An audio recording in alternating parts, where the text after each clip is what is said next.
pag-uusapan na kung saan ito nga grupo ni Mike Dipensor, mga kababayan, ay nagrally nga sa Cebu. Ano nga po bang rason kung bakit sila ay nagrally sa Cebu?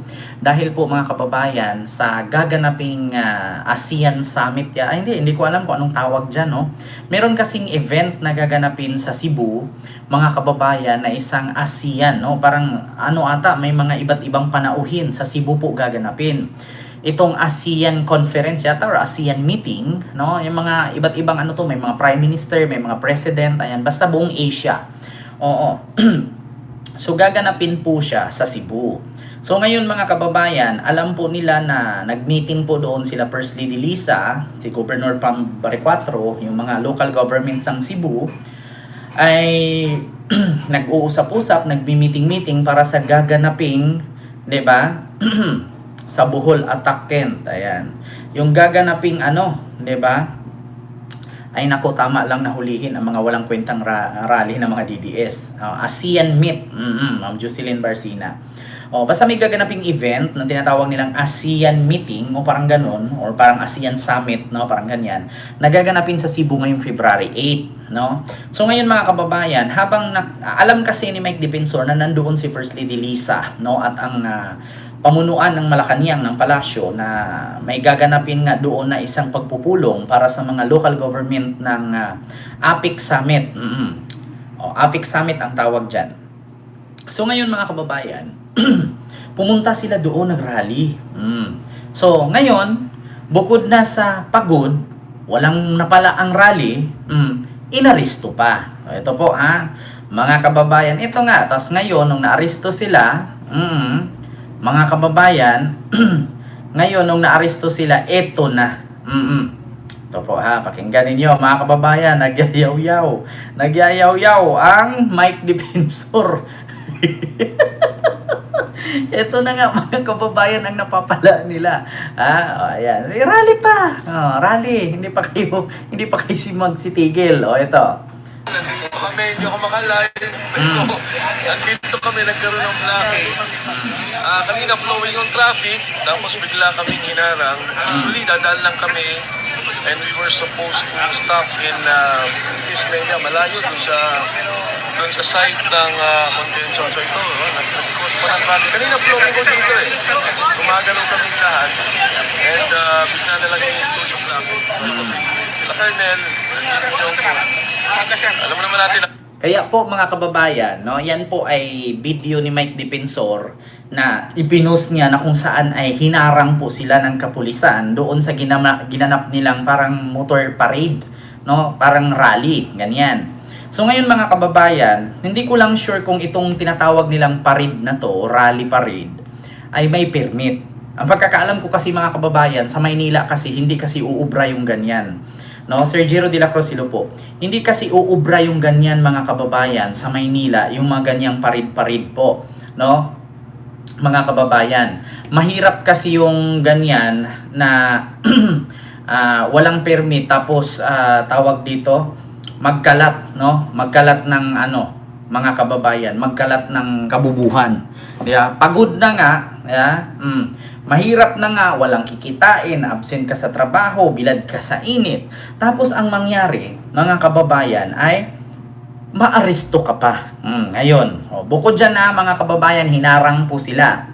Kasi nga, hindi natin alam kung may permit ba sila, kung gumawa sila ng ganyan. At sinut pa nila na nandoon si First Lady Lisa, kapulong si Governor Pam Baricuatro. So bukod dyan mga kababayan, may isa pa. Ito, nagyaw-yaw na. Ito. Ay, disperse me. Karon nga nagpadapli na may dito. Ang kaning mga motor, giguyod. Narinig dahil po. Unya, gipatunga. Kay ilang bakon. Kaparking og tarong dito, giguyod, padung diri. Kay obstruction, pinaanak diri. Mamilay ka sa sauran. Hello po. Martial law na dito. So, ngayon mga kababayan, nung inaresto po sila kasi nga tapos na daw ang kanilang rally parade. So, yung mga motor na mga nagpaparido na sumama sa rally, nagarahe sa gilid. Alam nila mga kababayan na sa Cebu, no traffic. So, yung mga kapulisan sa Cebu, iniiwasan nila yung traffic kasi nga once na mag-traffic, sagabal sa ekonomiya yan. Hihina ang ekonomiya, hihina ang kanilang lalawigan dahil sa traffic. So, pinaka-stricto talaga sa Cebu ay yung traffic. Pag nagharang ka, nagbara ka, talagang maaresto ka. So, ngayon mga kababayan, eto na nga, inaresto sila.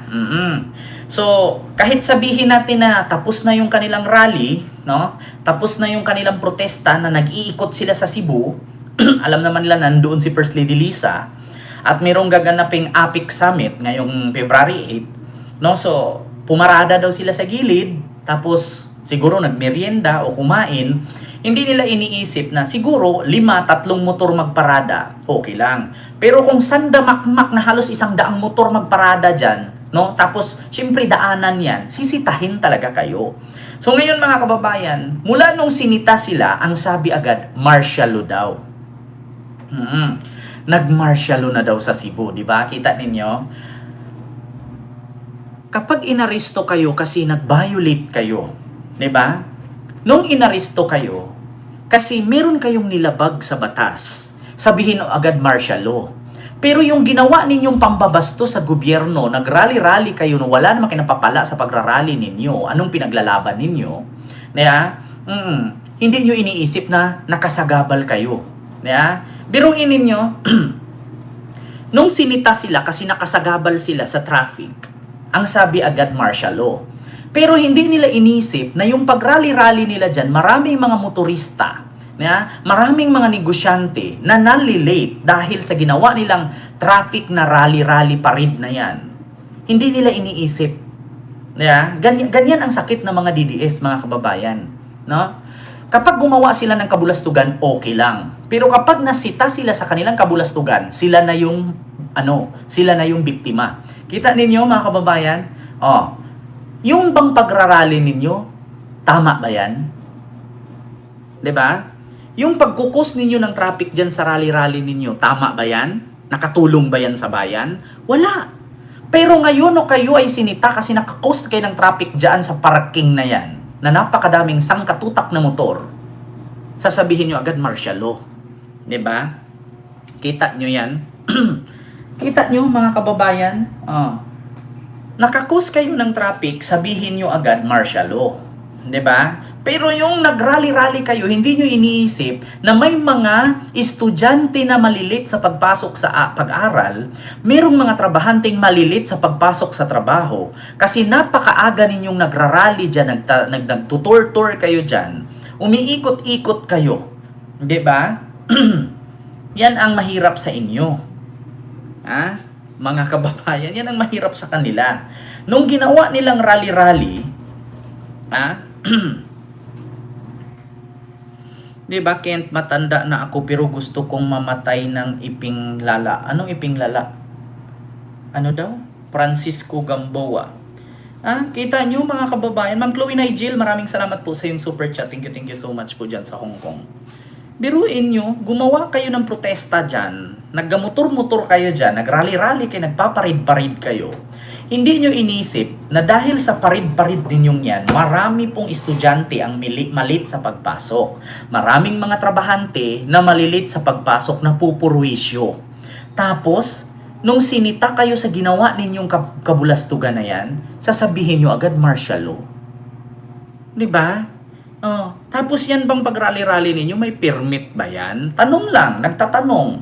Diba? Kasi sa Maynila, hindi na nagbibigay ng permit si Isko.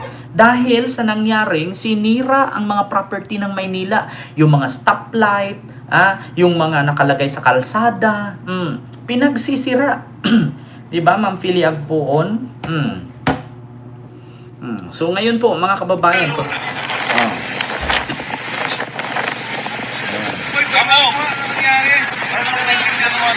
Okay. Uuwi na sana kami. We went around Cebu. Kahit saan kami, naharang kami ng mga pulis. Hindi kami pwede dito, hindi kami pwede dyan. Pati yung motorcycle riders namin. Sa plaza. Sa plaza, inaras ng LTO. Ngayon, finally nakikusap kami. politely with the police na uuwi na kami. So nandito na kami, hindi na kami nanggugulo, nagsisibisi lang po.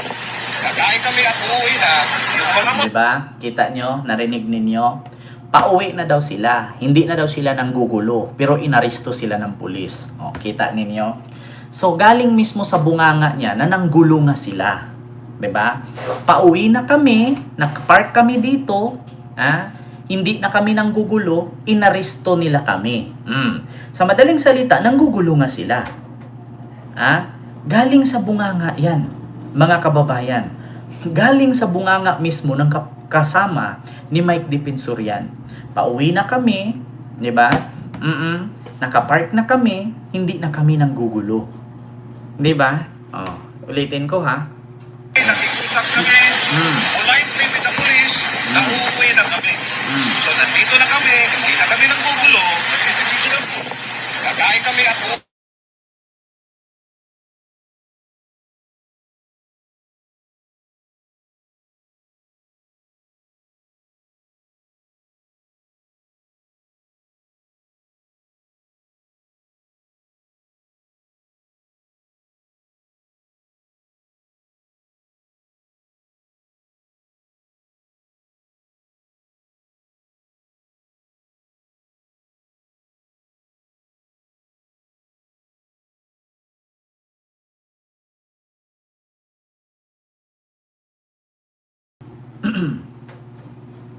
Ito po ha mga kababayan. Wala tayong sound ha.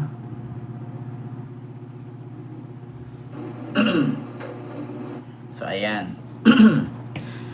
So yun po yun mga kababayan ang napapala nila, 'di ba? Galing mismo sa bunganga ng kasama ni Mike Defensor, si ano ba yun? Jimboy Tiokno? Tiokno ba to? Sabi mismo ni Jimboy Tiokno na kasama ni Mike Defensor, pauwi na kami, hindi na kami nanggugulo, inaresto nila kami. So galing mismo sa bunganga nila na nanggugulo nga sila. So ngayon, mga kababayan, yan ang napapala nila, no? Yan ang napapala nila. So sa madaling salita, mga kababayan, yun na nga. 'Di ba? So ngayon, nung inaresto dahil sa ginawa nilang ganyang rally-rally, ang sabihin agad nila nag-martial law na daw. Kita ninyo? Ang sabihin agad nag-martial law. So, at totoo lang mga kababayan, kasalanan po nila 'yan. Kasalanan nila 'yan. Kasi una, alam naman po siguro nila ang consequences kung anong mangyari, no? Kapag nagrally sila. Sa totoo lang mga kababayan, pag sinabi nating rally, di ba? Pag sinabi nating protesta, alam po natin ang kahinatnan. Kung manggugulo kayo, aresto, tear gas, water cannon. Di ba? So, ngayon, sasabihin ninyo martial law ang nangyari kasi inaresto kayo. Lumabas sa bunganga na hindi na daw sila nanggugulo. Di ba? Hindi na daw sila nanggugulo pero galing mismo sa bunganga nila. Ayan. Ayan yung napapala ninyo ngayon. Ayan yung napapala. Ito pa, ito. Now, why? I need to kausapin ko kasi yung mga motor na kasama natin.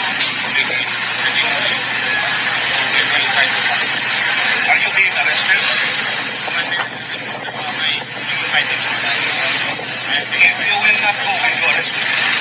Ayan, so ito pala ang nangyari mga kababayan.